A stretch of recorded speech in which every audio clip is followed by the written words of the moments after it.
Las 12 tribus de Israel. José y sus hermanos. Nos quedamos en que los hermanos vendieron a José por 20 monedas de plata y que Rubén, el hermano mayor, planeaba sacarlo de la cisterna y regresarlo a su papá. Pero parece ser que Rubén se fue por allí y cuando regresó a buscar al joven José, ya no estaba en la cisterna. Parece que Rubén se preocupó un poco porque cuando no lo halló rasgó sus vestidos, fue a hablar con sus hermanos a preguntarles que dónde estaba José. Yo no sé qué tipo de conversación tuvieron, pero llegaron a la conclusión que matarían a un cabrito y pondrían sangre del cabrito en su túnica. Ahora sí que la túnica de José iba a estar más colorida. Y miren cómo son de pícaros. Agarran la túnica y se la mandaron a Jacob y le mandan a decir: hallamos esta túnica, mira si la reconoces, ¿es la de tu hijo José o no? Y cuando Jacob miró la túnica que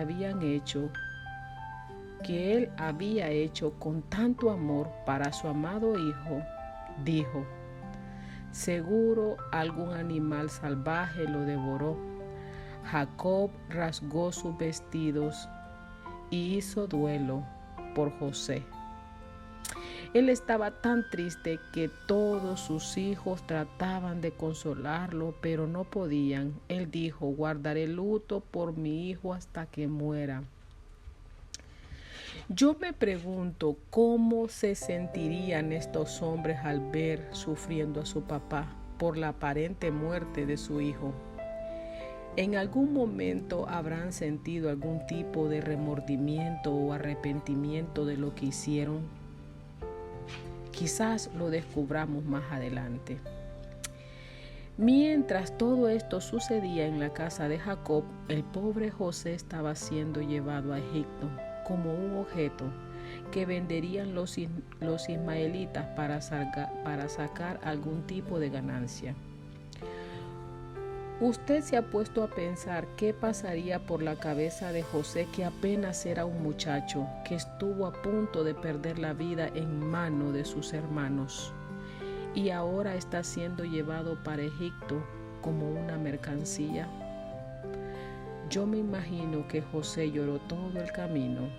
Su madre había muerto y ahora lo separaban de su padre. Sí que fueron crueles los hermanos de José. Pero les doy un adelanto, esto no se va a quedar así. Finalmente la caravana de los mercaderes madianitas llegó a Egipto. Aquí quiero hacer un paréntesis. Yo no sé si los ismaelitas eran lo mismo que los madianitas o es que venían juntos. La cosa es que los madianitas o los ismaelitas vendieron a José en Egipto a un hombre llamado Potifar, oficial del faraón, capitán de la guardia.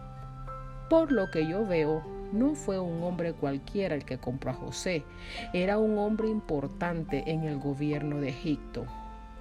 Pero José no estaba solo. La Biblia dice que La Biblia dice que Jehová estaba con José. Y todo lo que José hacía, lo hacía bien. Y Potifar se dio cuenta que Jehová estaba con José. Yo me pregunto cómo sería el comportamiento de José, que el egipcio sabía que Dios estaba con él. Aquí ustedes interpreten. José se ganó la confianza de su amo y lo puso por mayordomo de toda su casa. Y por causa de José, Dios bendijo la casa del egipcio. ¿Cómo dice aquí? Sí, se lo voy a repetir. Y por causa de José, Dios bendijo la casa del egipcio. Nuevamente, ustedes interpreten. Esto está tan bueno que se lo voy a leer. Está en Génesis capítulo 39, versículo 5 en adelante de la Biblia Nueva Versión Internacional. Dice así: por causa de José, el Señor bendijo la casa del egipcio Potifar. A partir del momento en que puso a José a cargo de su casa y de todos sus bienes, la bendición del Señor se extendió sobre todo lo que tenía el egipcio, tanto en la casa como en el campo. Por esto Potifar dejó todo a cargo de José y tan solo se preocupaba por lo que tenía que comer. José tenía muy buen físico y era muy atractivo. Después de algún tiempo, la esposa de su amo empezó a mirarlo con deseo y le propuso: acuéstate conmigo.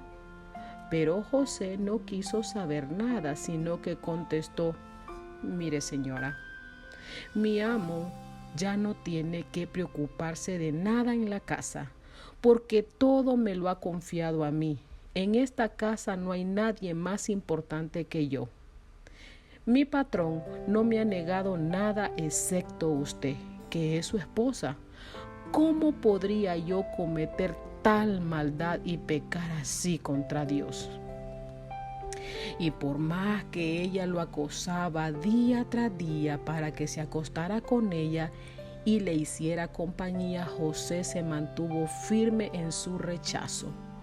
Un día, en un momento en que todo el personal de servicio se encontraba ausente, José entró en la casa para cumplir con sus responsabilidades. Entonces, la mujer de Potifar lo agarró del manto y rogó: acuéstate conmigo. Pero José, dejando el manto en manos de ella, salió corriendo de la casa. Al ver ella que él había dejado el manto en sus manos y había salido corriendo, llamó a los siervos de la casa y les dijo: miren, el hebreo que nos trajo mi esposo solo ha venido a burlarse de nosotros. Entró a la casa con la intención de acostarse conmigo, pero yo grité con todas mis fuerzas. En cuanto me oyó gritar, salió corriendo y dejó su manto a mi lado. La mujer guardó el manto de José hasta que su marido volvió a su casa. Entonces le contó la misma historia: el esclavo hebreo que nos trajiste quiso burlarse de mí. Pero en cuanto grité con todas mis fuerzas, salió corriendo y dejó su manto a mi lado. Cuando el amo de José escuchó de labios de su mujer cómo la había tratado, el esclavo se enfureció y mandó que echaran a José en la cárcel donde estaban los presos del rey. Ay, pobre José, cuando ya se estaba sintiendo un poco mejor de todo lo que había sufrido, ahora va preso injustamente. Esta historia continuará, pero como siempre digo, ustedes interpreten.